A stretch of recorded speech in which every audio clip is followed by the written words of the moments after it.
Hey guys, it's Kevin Schmeick for UnREAL Season 1, Episode 7, Saviour, and what an incredible episode this was. I mean, this was by far the best episode of the season. I know I keep saying that, but this was the most different out of the first 6 episodes, definitely, and I know for a fact that this is going to be the best episode of the season because it was such a different kind of episode. It was a lot more dramatic. There wasn't a lot of the dark humor wasn't really in there. There were some parts, but it was a lot more of a dark episode and had some really good messages. And it also showed how talented all these actors are. I mean, everyone I think really got a standout moment in this episode, and I absolutely loved it. And let's just get into it. I absolutely loved it, and there's a lot to talk about. So we start literally right where last week's episode left off. Mary has now killed herself. Rachel's still standing on the roof, and she's kind of in a state of not really knowing what to do, which is understandable because every time she's tried to help someone, she's been successful.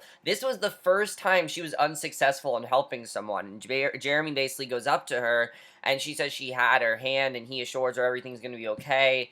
And I thought it was a pretty incredible scene. I really didn't know what Rachel was going to do in that moment because, like, what do you do? Honestly, in that moment, what do you do? And I thought that was very well done. So Jay and Shia run out to Quinn, who's still near Mary's body, and basically he asks her what happened. Of course, he has no idea. We didn't even see Jay last week, which was kind of interesting.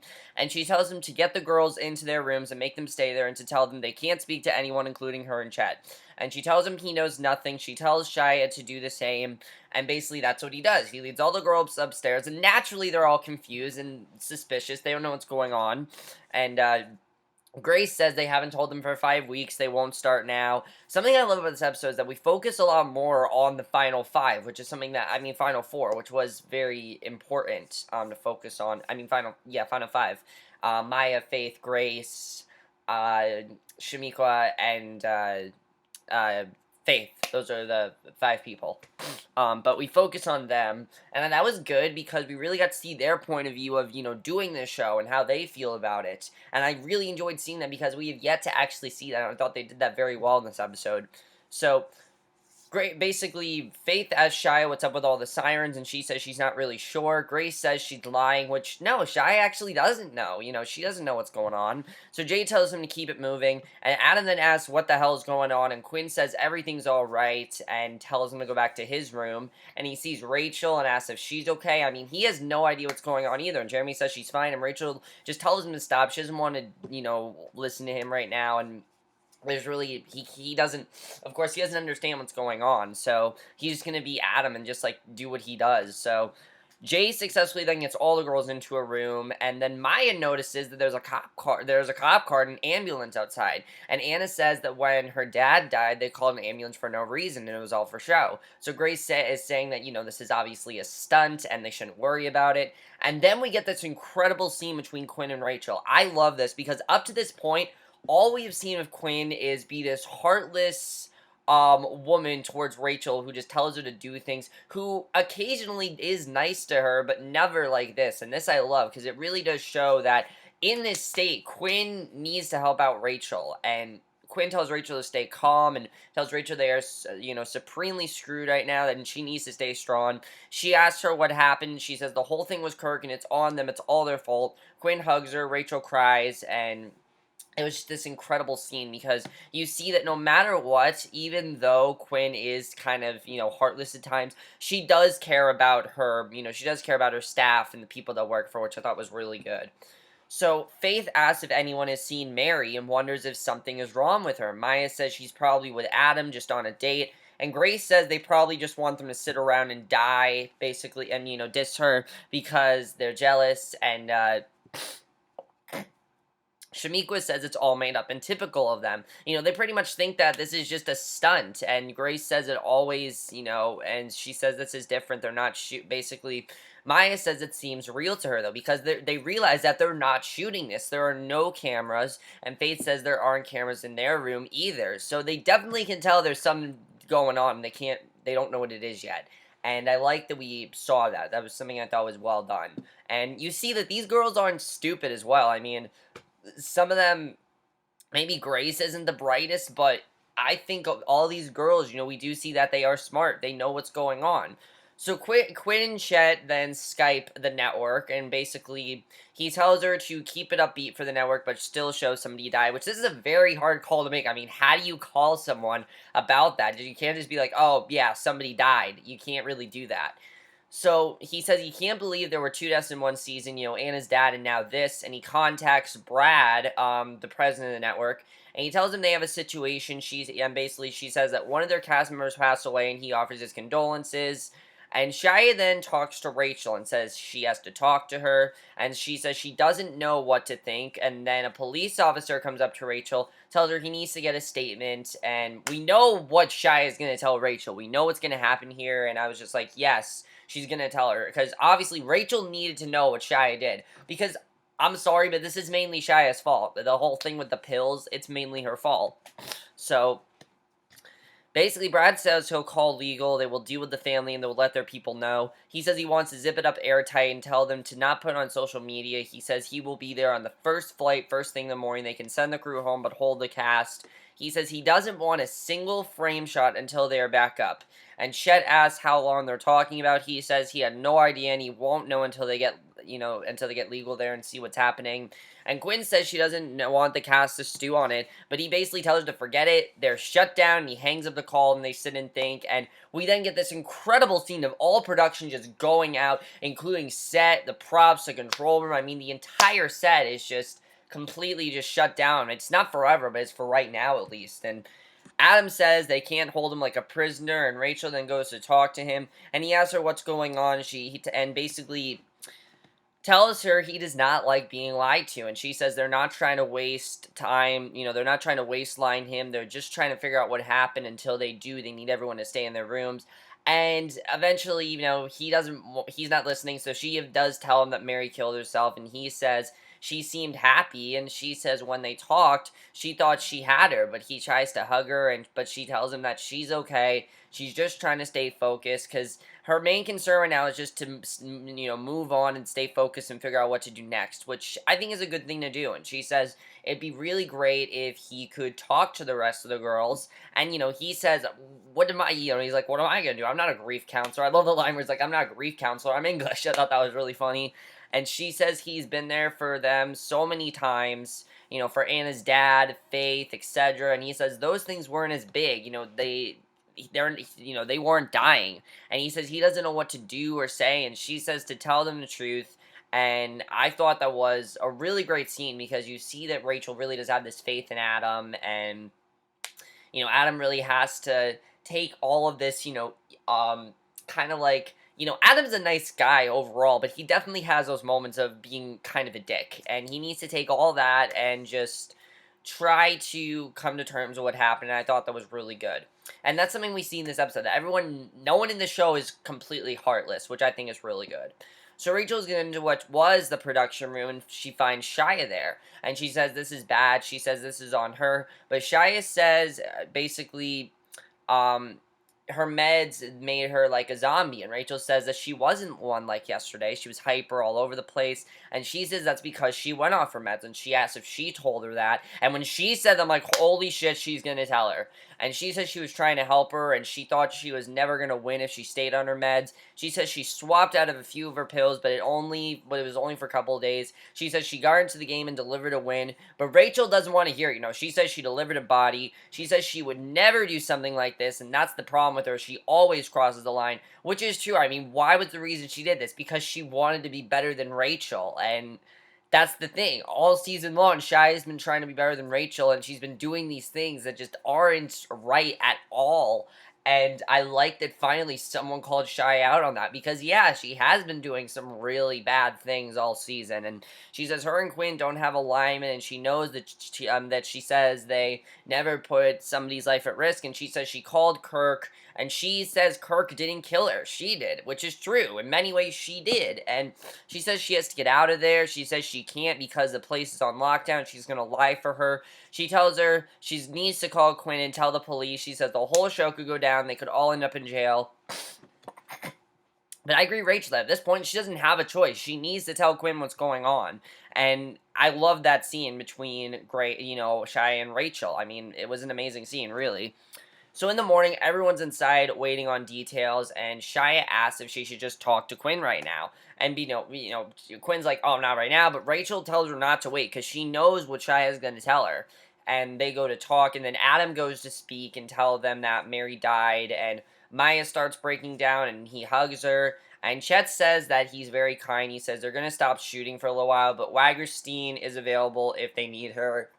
And I like that they made it acknowledge that, because some people complain about this, and I will agree. They didn't make known that, there was a psychologist there that could have helped out Mary. It's just what happened was with Mary was too big for Wagerstein to help them with it. It just was. I don't think that was something that Wagerstein could have solved. Really, I don't think if Mary gone to Wagerstein, I don't think that would have made a difference, because it had nothing to do with Mary's, psychological. It had to do that she wasn't taking her pills. So either way, she still would have gone through the same thing. So basically, he says that they're a family and they're going to get through this together. And Anna says she feels terrible despite the fact that Mary was being rude and selfish yesterday. She could tell someone was wrong, she didn't realize it. And you can tell that Anna genuinely cares. And I like seeing this because the only time we've really seen like they cared is when they're shooting. They're not shooting now, so we actually get to see how the girls feel about this and not what's scripted. And you can see that they're really upset. Faith says she can't believe it and she asks why.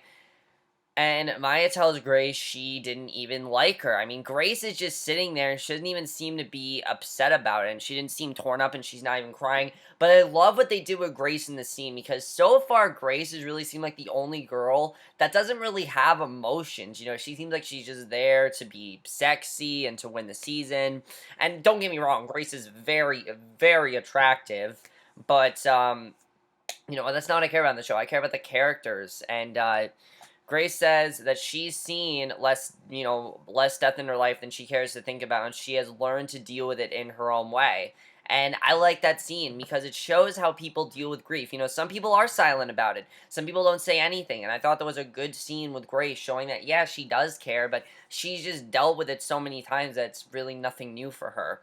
So Faith gets everyone's attention and asks them to join her in a prayer. They all join hands, and in the middle of it, Rachel's told that Quinn needs to see her, and she knows why, because Quinn just found out what Shia did, and basically she says that they could be talking murder charges. Shia says she can go home and get a lawyer, and she says she's in no condition to go home. She's gonna fix it for her, but Shia has to trust her. She tells her to get cleaned up. She calls Jay and tells him to get a car. So basically, Brett and the network then meet with Chet, and Rachel says they have to call the police even though they will all get in trouble. And Quinn says that Mary took her own life, and that's the end of the story. She says they have to take responsibility, but she says if she wants to turn this into a homicide, then the show has zero chance of coming back. And she says, who gives a shit about... And I agree, Rachel, who gives a shit about the show at this point, honestly? They're talking about someone's life. She says she's talking about more than one life, and basically, Quinn tells... Now, I do agree what Quinn says here, that 170 people are going to lose their jobs, never lasting. There are two guys that will have to, pull their kids out of school and things like that, and she says she just wants to clear her conscience to make her feel better, but that comes at a very high price, and I do agree what Quinn says there, that even though Rachel has this conscience and wants to do something right, at this point, she can't, because what's important right now is the status of everlasting, even though it's not, doesn't seem important. It is important. There are 170 people working on it, and if they lose 170 people, I mean, think of this. They could go bankrupt. It could end up really bad. And yeah, Rachel wants to do something big, but it just might not work at this point.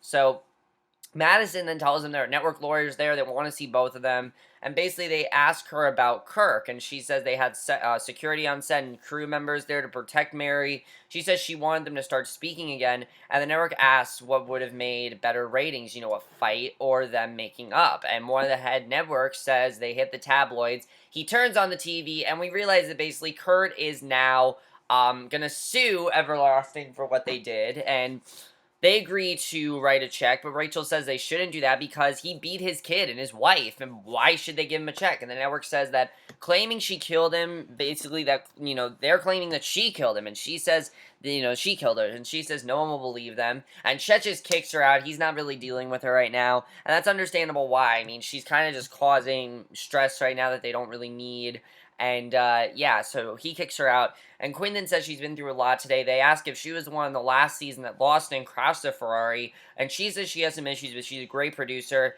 And this was a really good. I really like this twist here because they ask if she's aware she was on antidepressants and antipsychotic drugs when she started the show.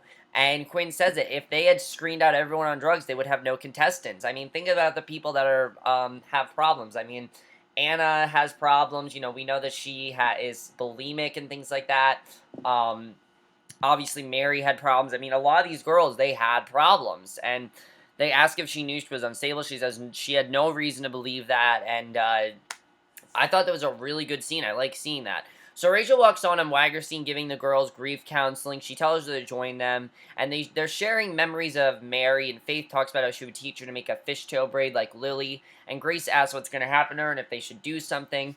Wagnerstein says they're in the spirit of everlasting, and I really love the scene with Maya here because Maya says, "What are you talking about?" And, you know, she talks about how they trapped them in there like rats in a cage, and no one really cares about any of them, and they count on them to lose it. And I kind of agree what she's saying. I mean, think about what Quinn's cared about all this time. Making good TV, getting good ratings. She doesn't really care about them personally, and she asks how bad it's going to get for them to wake up. And Wagnerstein says it's how she feels that matters. But Rachel says she agrees. You know, she knows what she means, and she thanks her. She's going through some really hard times right now, and basically... But, however, we find out that Maya basically tells her that she's quitting the show. It's just too much for her, and now Shia has no more girls. So, basically, Shia's going to leave anyway. And I thought that was really well done that we found out that, you know, Maya's going to quit the show. Because, honestly, I can understand how that would affect her like it did.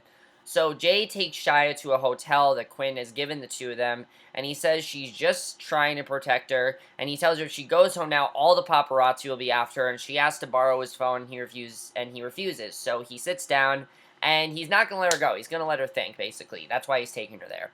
So Rachel sees Jeremy. He says he's wrapping out. They have to turn everything in. He asks if she's living there, which, yeah, she is. She's living in that trailer. And she said the network pointed a finger at them, accusing her of killing Mary. But other than that, she's doing great. And he tells her that, you know, when it comes to her, he sees a lot more than she thinks. And they end up basically having what she called grief sex. And I thought that was interesting that we saw that happen. I mean, that's something that just was, like, in the moment. She had to have sex with someone. Someone had to calm her down, and I like that Jeremy was the one to do it. Some people are like, oh, why'd they have to have sex? But honestly, that is a way to get over someone that died, and I thought that was well done. So Quinn says the lawyers are out for her. Chet said they're like that with everybody. She says they're just looking for a scapegoat, and he says Kirk's lawyers will be a lot worse, and she has to tell them everything, which she assures him that she did. She did tell them everything. So Rachel and Jeremy wake up and they talk about what happened. She says they just had grief sex in the back of an electric truck. She says she doesn't even know what to call it. She doesn't want to go out there. And he says she has to remember Kirk is the sicko that made Mary snap. She says he's blaming them. He asks if she's just going to let that happen. And she says there's nothing she can do. The show's shut down. She's barely got a job. And he basically tells her that she can take down, you know, she can take him down, and there's anything, you know, she can do this. And she tells Quinn that if Kirk's coming after them, they should expose him as the dick he really is. And she says they have to do what, you know, Quinn says that they basically have to do what's best for the show. She says it's not worse than keeping quiet. She says she just wants to leak some footage, so there's no way the network can pay them off.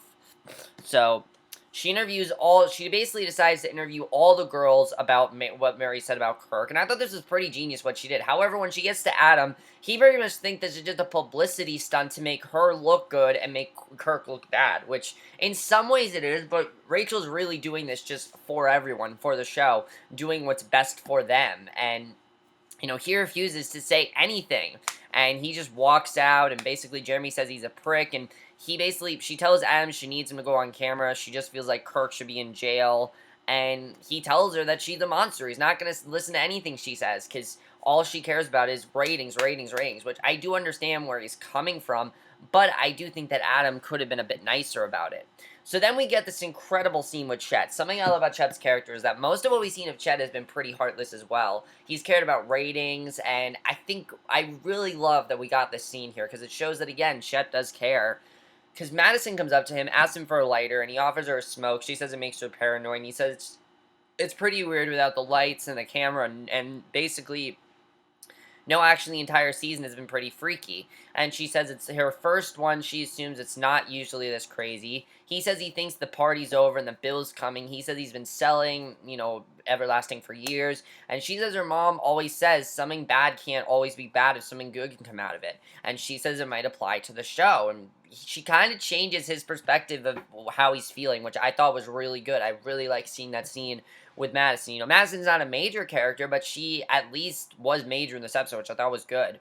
Honestly, everyone was major in this episode. Because then we see Shia. She's asking how much longer she's stuck in the hotel. He says, until things settle down. She says if the cops come after her and Chet, she would offer her head on a platter. He says she protects her own, and basically she says it's not her fault, and he tells her not to say it, and basically she's still not getting it. Like, Shia's not really understanding that she didn't do anything wrong. So Quinn, Rachel, Jeremy, and Chet are all watching the footage. Brad then comes in, tells him how he found out Mary was drunk and off her meds, and he can tell that they're shooting, but Chet says, he wants to have a talk with him, and Rachel says she's gonna send the footage anyway. She says to just forget about it, and she tells Quinn not to give up, but she says they're already on to them, and as soon as they discover Shia's secret, they're dead. She says Chet is not gonna let that happen. She talks about a plan B, and basically tells her that she didn't let her have one. She says to come up with one. You can definitely tell that Quinn is starting to just give up, and that's understandable why. I mean, what they're going through, I can understand why she just wants to give up at this point.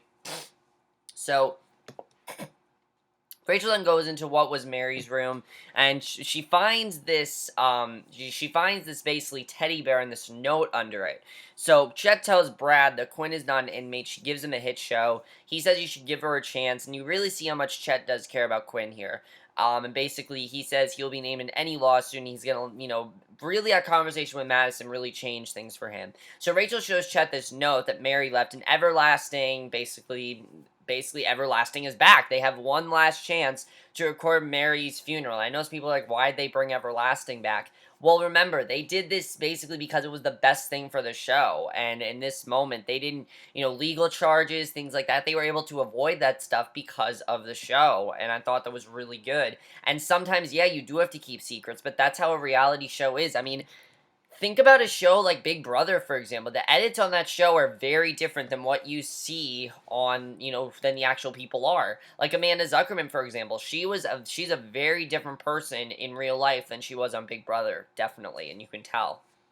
So, I think that this was very well done the way they did this. Because Louise comes, basically, Mary's sister, hugs Rachel. She tells her she can't believe it if she reads her suicide note. She says they need to do it on camera. She says if she's comfortable with it, she can help paint the show in a better light. It'd be great for Mary. She says and basically she tells her that she's upset because Kirk Slorer is just trying to take Lily away from her, and she's not going to let it happen.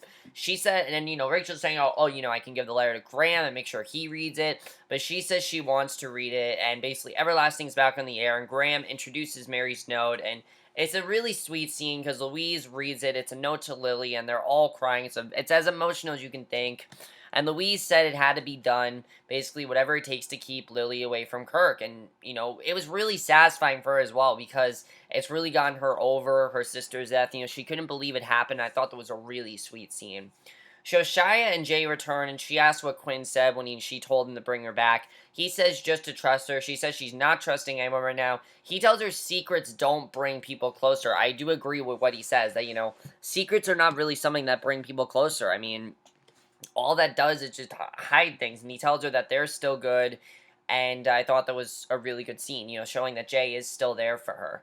So Brad tells Chet he gave him chills, and it's going to be an incredible episode. He says he delivered, and the lawyers are cool with it too, and, because they delivered, it made a good episode, and, of course, they had to hide what Shia did, but it got them back in where the show needs to be, and really, that's what they need to do. So, he says Quinn goes against him again. If Quinn goes against him again, she's fired. And Chet then sees Jay and Shia, and he says Quinn wanted me to keep an eye on her. He's got her on the air, but Chet says he's not interested. He's got to make a phone call, and again, he's just living in the moment at this point. So Quinn tells Rachel to go get some sleep, and then Shia comes in, and I loved this scene, because this was so realistic. I absolutely loved this, and basically, she says she didn't want to put her in the position of having to lie. She asks if that's all they care about, getting away with it. And Quinn says it's no worse than things they have seen in their own life. And I do agree with what Quinn says. These girls have dealt with a lot, so they can get through this. And they just have to move on from it. It seemed like they were done, but they can move on from it. I like that Quinn is saying that this isn't the end. They can move on. And she tells her that she has no girls left. Maya quit, so she can go home. And it's this really awesome scene because you know what? Shia gets to go home and she doesn't have to compete with Rachel anymore. And she tells her to be grateful. She's not going to jail. And Quinn tells Rachel and I thought that was awesome. So Shia's gone from the show, and I'm so happy about that because honestly, Shia was just someone that went way too far, and what Shia did, you can never do, and I like that Quinn told her, look, just get the hell out. You can't do this anymore. And do I think we're going to see Shia again? I'm really not sure. I hope not. I don't like her. I hope we don't see her again. Maybe not. I'm pretty sure we're going to see her again next season, but we'll have to see if Quinn keeps her after what she did. So Quinn tells Rachel she knows this was a lot, but if she ever need to talk, she's there. She says they're never going to talk about this again, and I thought that was really good. So Rachel then helps Maya leave. It's a very sweet scene. She just goes off, and Rachel waves goodbye. And again, Maya just had to leave. She couldn't deal with it all. So Rachel waves goodbye to, basically, Jeremy's about to walk to Rachel, but Lizzie comes up and they go home. Chet goes to Quinn, gives her a flower. He says it's been a crazy night, makes him realize it's really important, and basically tells her that he just left his wife. And I thought that was a really incredible scene because, you know what, she's asked him, do you love me? Do you care about me? And finally, she knows that, yeah, he does care about her. Enough for him to leave his wife, he definitely cares about her. So Rachel's sleeping, she gets up, she just needs someone to, to talk to and to be with, and she can't be alone. She goes to sleep with Adam. She's not there for sex. A lot of people are like, why is she going to have sex with Adam? She's not there for sex. She's there just because she needed a friend, and Adam's really the only person there for her. He says he's sorry she went through a lot. He holds her, and they both fall asleep, and that's how the episode ends. So what an incredible episode. What a very sad episode, but an amazing one. I love how they got through this. I love how they showed that, one death doesn't ruin everything. And I know some people are saying, oh, it wasn't realistic. It was realistic because they didn't think that it was going to work out well. But you know what? They realized that they could get past it, and I thought that was really well done the way they handled it, I have to say. And I mean, producers have said that that is what they would have done. I thought that was definitely very interesting the way they did this. We have to remember that the show is being written by someone who's worked on a reality show, so they know what they're doing. But, wow, there's definitely a lot to talk about still. Let's talk about Everlasting in general. What's going to happen in the show? Because obviously now they're going to need to declare a winner. They only have 4 girls left. Anna, Shamiqua, Faith, and Grace, and I really feel like Shamiq was going to be the next one to leave. A lot of people are speculating Anna's going to be the winner. I could definitely see it happening. We'll have to see, but who is going to win? I mean, that's a big question now, because we have 3 episodes left this season. I know, I can't believe it either, but 3 episodes left, and we need to know who's going to win, so we'll have to see what happens with that. Chet leaving his wife, I think this was a great thing for him to do. Now he can be with Quinn, show her he truly does care about her. I mean, that was just an incredible scene to see. The fact that he just did something that drastic, leaving his wife, I thought was pretty incredible the way he did that. Rachel and Jeremy, obviously things are going to be awkward between them. They had sex, but I think, Jeremy needs to confess to Lizzie that, yeah, he did do that, and he did have sex with Rachel. I see these two breaking up, though, as I said. Jeremy and Lizzie, they're going to break up. They're not going to be together. After last week's confrontation that they had, there's no way they're going to stay together. Especially after what happened between him and Rachel. There's just no way now. I like the way that Jay handled the thing with Shia. Do I think Shia is going to return? Not this season. Shia, we're not going to see for the rest of the season. But I like what Jay did. He basically told a reality check that her keeping the secrets is really what hurt her. She would have told Quinn. She was going to tell Quinn last week, but she didn't. And that really got to her, so that's really what had to happen there, and I thought that was really well done, I have to say. Do I think this whole Kirk thing is over? No, I still feel like Kirk is going to go after them, and definitely something's going to happen with that, so even though they think they're out of this, I feel like definitely Kirk is still going to come after them. You have to figure that, and we'll have to see what ends up happening there, because Kirk just wants money. That's what he cares about. He cares about the money, and we'll have to see what happens with that as well. They're definitely starting to set up Rachel and Adam. She definitely has to make a choice between Adam or Jeremy. I mean, Adam's available, so I think she should be with Adam because Jeremy has Lizzie and Adam is nobody. Well, right now at least. Next week looks very back to basics, though. It looks like we're back to just, the show, and Adam is going to have to basically, I guess, marry a girl so they can do a spin-off on him, and I thought that's kind of funny that they're doing that because, yeah, they do that with shows. I mean, think about The Bachelor. They've done, specials where they get married and they hardly know each other, but it seems like they're going to do that in this show, which I think is interesting. So I'm definitely looking forward to next week's episode. I mean, This episode was just so great though because it was so realistic and it showed how great all these actors are. You know, it showed again that Quinn, Chet, they care about these people. Even though they seem kind of heartless at times, they do truly care. And I thought that was a great scene that we saw. It was a fantastic episode. I mean, I absolutely loved it. It was a beautiful episode. It really showed what happened. I thought they did a fantastic job with it, and I loved every minute of this episode. I have to say, I thought it was just a perfect episode. Really, I did. But that's basically my review. Hope you guys enjoyed it. None of you guys thought of this episode. Overall, guys, this was really the game-changing episode for the show. This just showed that this show really can do anything, and I'll love it. I know some people didn't love last week's episode, but this episode just had to be the redeeming episode. Like, this episode had to have won you over. If you love this show, you should have loved this episode. You should have thought this was the finest hour of UnREAL. I think it's one of the best episodes of TV this year. I personally do. I never thought a show with UnREAL would go this far, and I'm very happy they did. It's a very ballsy show, and I love that they did that. But I will see you guys in my next video, which will be my review for another episode of Sense8, and I will see you guys for that. Okay, bye.